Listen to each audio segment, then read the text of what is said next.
Peace. I do not own copyrights to the music, but I do enjoy it. I do own the copyrights to the lyrics. You know what up, top of the morning? It's been a minute. I'm very busy. You know, I got to share this. So give me a moment, please. Enjoy the music. I'm appreciative of you, the queen of my heart. Who rates off the charts, the epitome of heaven, the reflection of paradise, who grabs all attention by the beauty of her sight. My eyes are open to you, allowing you to enter my soul. Be bold to take hold of this gift, precious as gold. Ride with me the ways of love, explore my tides of passion. Beautiful sight you'll ever see anywhere on this earth.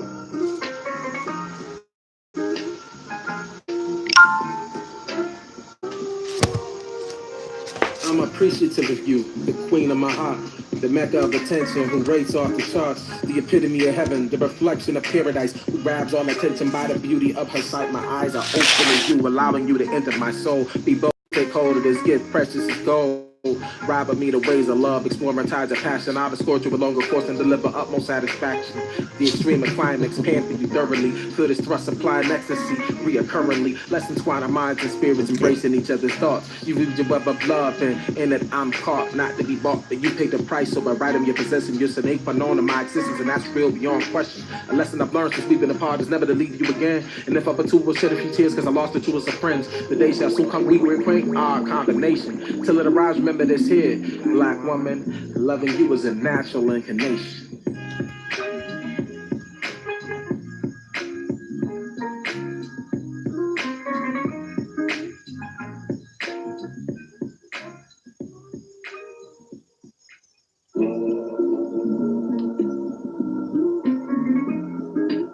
Mothers.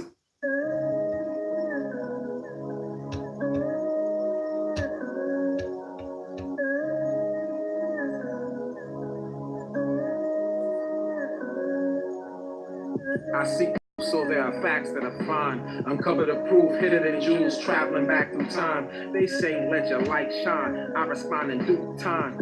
I've been a John, and they ain't ever been a better John. Get your bet on. Go ham, bet it all. Classic 90s nigga like the Burrow ham, the elegant.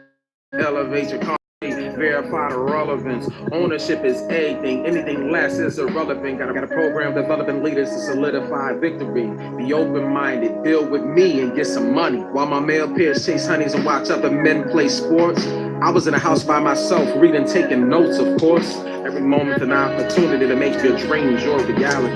I'm black and proud of it. Kill yourself if that makes you mad at me. I'm glad to be the devil's adversary. God in the flesh, stay out of mess. Get you an actuary and protect what's best. Right. Still black, still proud. I bleed red, black, and green. Still black, still proud. I bleed red, black, and green. Still black, still proud. I bleed red, black, and green. Black is beautiful on A. How to be an MC, perfect example.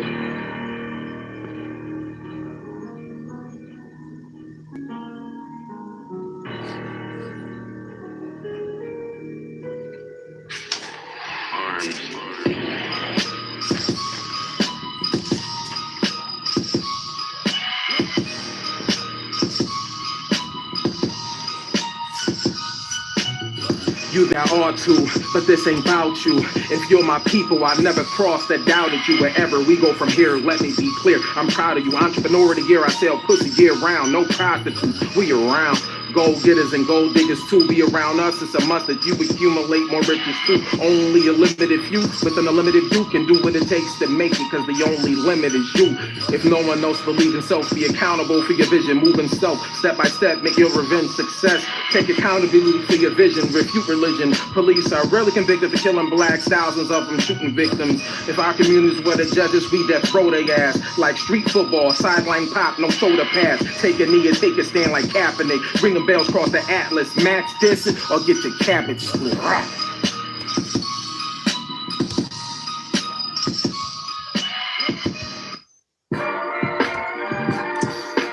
I like last joint. Acknowledge people's actions for what they are, not as they appear to be. The liars, the users, the media projects for the ones you to see.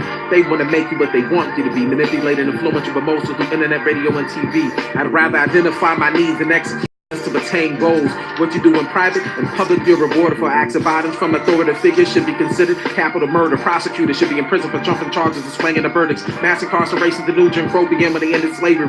If you make it to leaderhood and never get back, you're still a slave to me. I want for Pan-Africans what I want for myself. Ownership is everything. Never settle for less. Ancestors and elders and the examples they said, never forget the slave trade, the sacrifices made, and the bloodshed. Look how disproportionately blacks and poor people fill prisons. It's time to dismantle this racial caste system.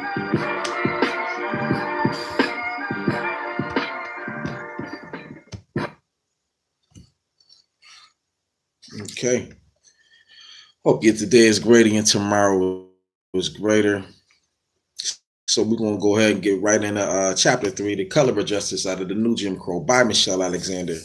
Shout out to Michelle Alexander and everybody out there trying to do the right thing and in this racial caste system. And for you that don't know, just hear, listen, and enjoy the reading. Imagine you are Irma Faye Stewart, a 30-year-old single African-American mother of two, who was arrested as part of a drug sweep in Hearne, Texas. All but one of the people arrested were African-American. You are innocent. After a week in jail, you have no one to care for your two small children and eager to get home. Your court-appointed attorney urges you to plead guilty to a drug distribution charge, saying a prosecutor is offered probation. You refuse, steadfastly proclaiming your innocence. Finally, after almost a month in jail, you decide to plead guilty so you can return home to your children. Unwilling to risk a trial and years of imprisonment, you are sentenced to 10 years probation in order to pay $1,000 in fines, as well as court and probation costs. You are also now branded a drug felon. You are no longer eligible for food stamps. You may be discriminated against in employment. You cannot vote for at least 12 years, and you are about to be evicted from public housing. Once homeless, your children will be taken from you and put in foster care. A judge eventually dismisses all cases against the defendants who did not plead guilty. At trial, the judge finds that the entire sweep was based on the testimony of a single informant who lied to the prosecution.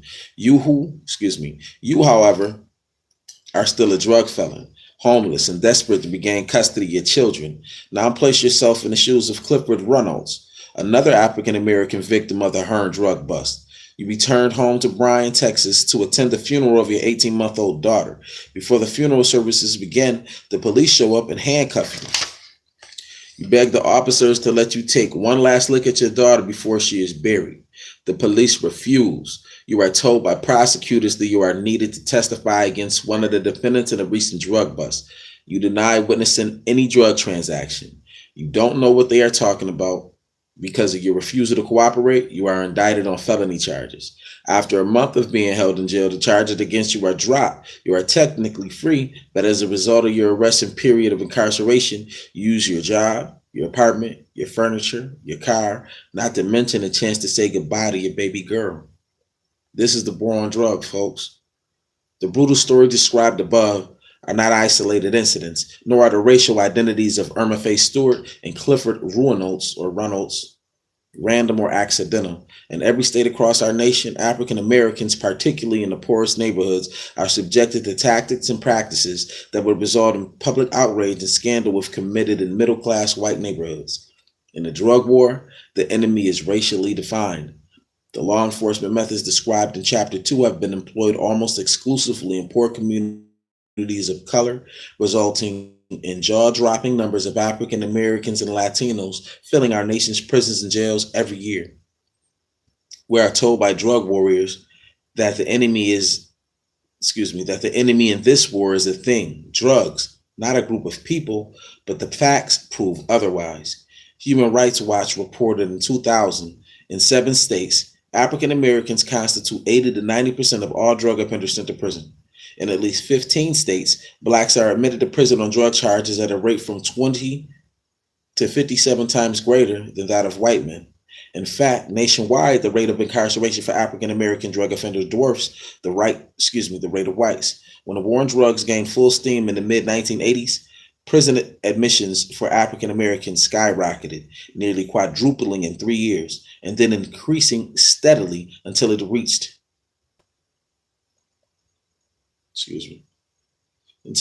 in 2000 a level more than 26 times the level in 1983. The number of 2000 drug admissions for Latinos was 22 times the number of 1983 admissions. Whites have been admitted to prison for drug offenses at increased rates as well. The number of whites admitted for drug offenses in 2000 was 8 times the number admitted in 1983, but their relative numbers are small compared to blacks and Latinos. Although the majority of illegal drug users and dealers nationwide are white, 3/4 of all people in prison for drug offenses have been black or Latino. In recent years, rates of black imprisonment for drug offenses have dipped somewhat, declining approximately 25% from their zenith in the mid-1990s. But it remains the case that African Americans are incarcerated at grossly disproportionate rates throughout the United States. There is, of course, an official explanation for all of this: crime rates. This explanation has tremendous appeal. Before you know the facts, for it is consistent with and reinforces dominant racial narratives about crime and criminality dating back to slavery. The truth, however, is that rates and patterns of drug crime do not explain the glaring racial disparities in our criminal justice system.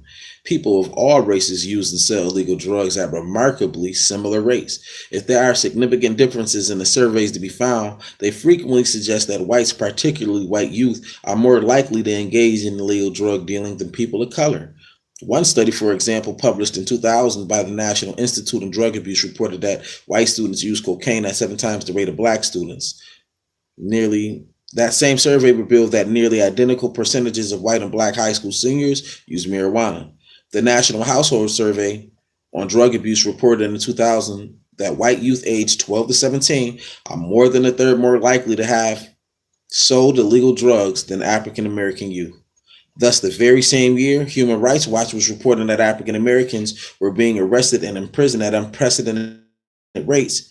Government data revealed that blacks were no more likely to be guilty of drug crimes than whites, and that white youth were actually the most likely of any racial or ethnic group to be guilty of illegal drug possession and sales. Any notion that drug use among blacks is more severe or dangerous is belied or bellied by the data. I think it's belied by the data. White youth have about 3 times the number of drug-related emergency room visits as their African American counterparts.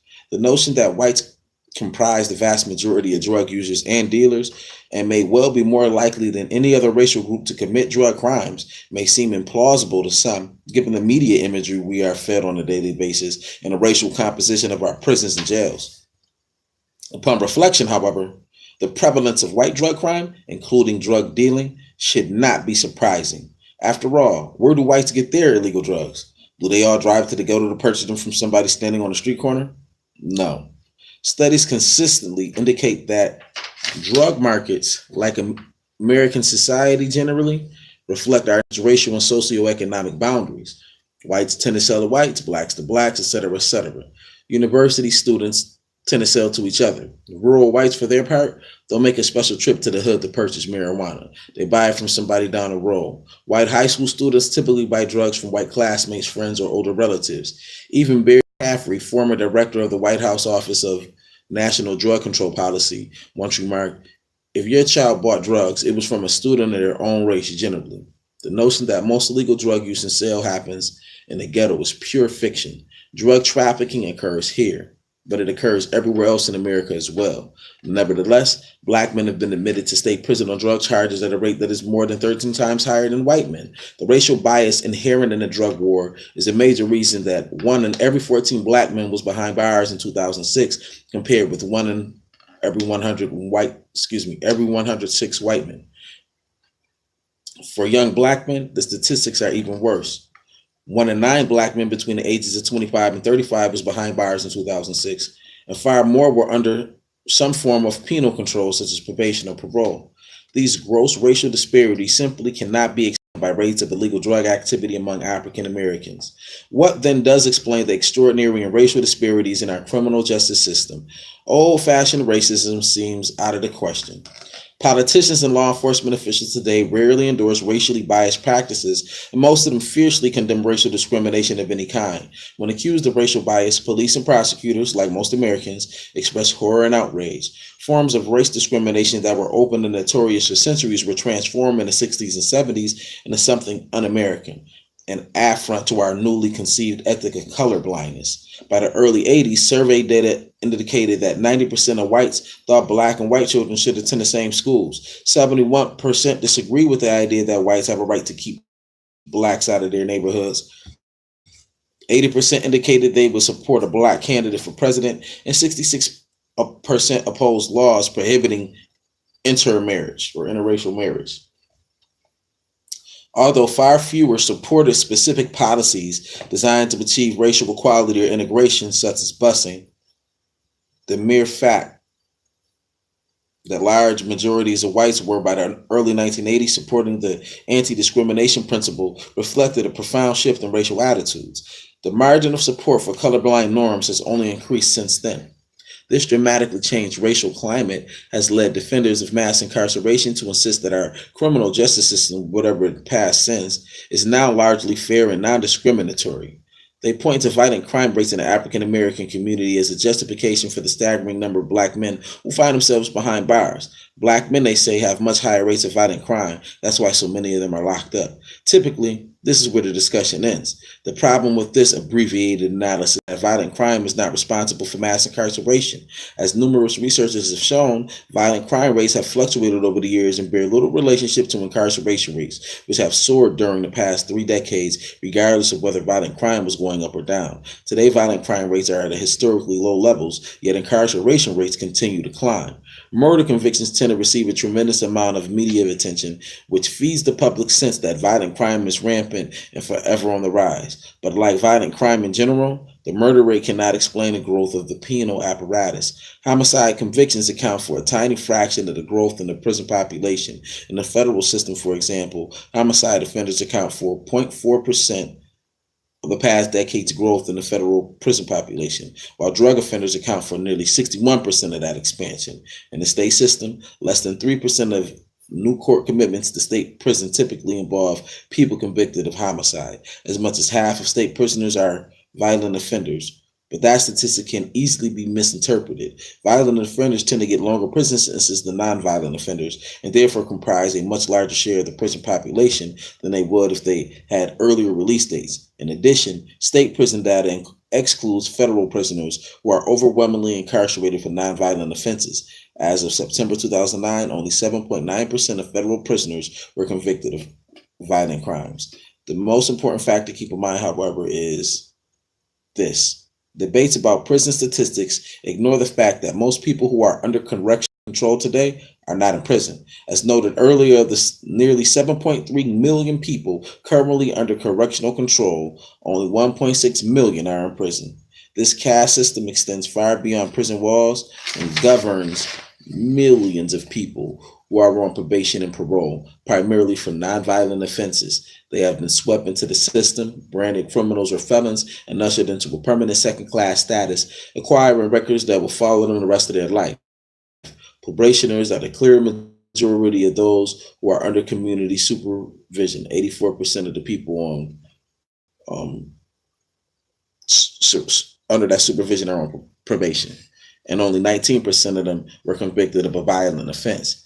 The most common offense for which probationers are under supervision is a drug offense. Even if the analysis is limited to people convicted of felonies, thus excluding extremely minor crimes and misdemeanors, nonviolent offenders will still predominate.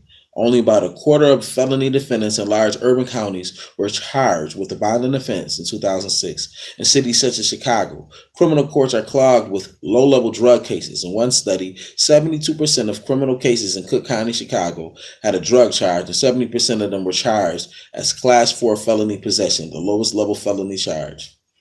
Now, none of this is to suggest that we ought not be concerned about violent crime in impoverished urban communities. We should care deeply, and as discussed in the final chapter, we must come to understand the ways in which mass imprisonment increases, not decreases, the likelihood of violence in urban communities. But at the same time, we ought not be misled by those who insist that violent crime has driven the rise of the unprecedented system of racial and social control. The uncomfortable reality is that arrest and convictions for drug offenses, not violent crime, have propelled mass incarceration. In many states, including Colorado and Maryland, drug offenders now constitute the single largest category of people admitted to prison. People of color are convicted of drug offenses at rates out of all proportion to their drug crimes, a fact that has greatly contributed to the emergence of a vast new racial undercast. So I'm gonna stop there. I hope your today is great and your tomorrow was greater. Keep pushing. Peace. I'm over here using the computer to try to stop the. This is hilarious.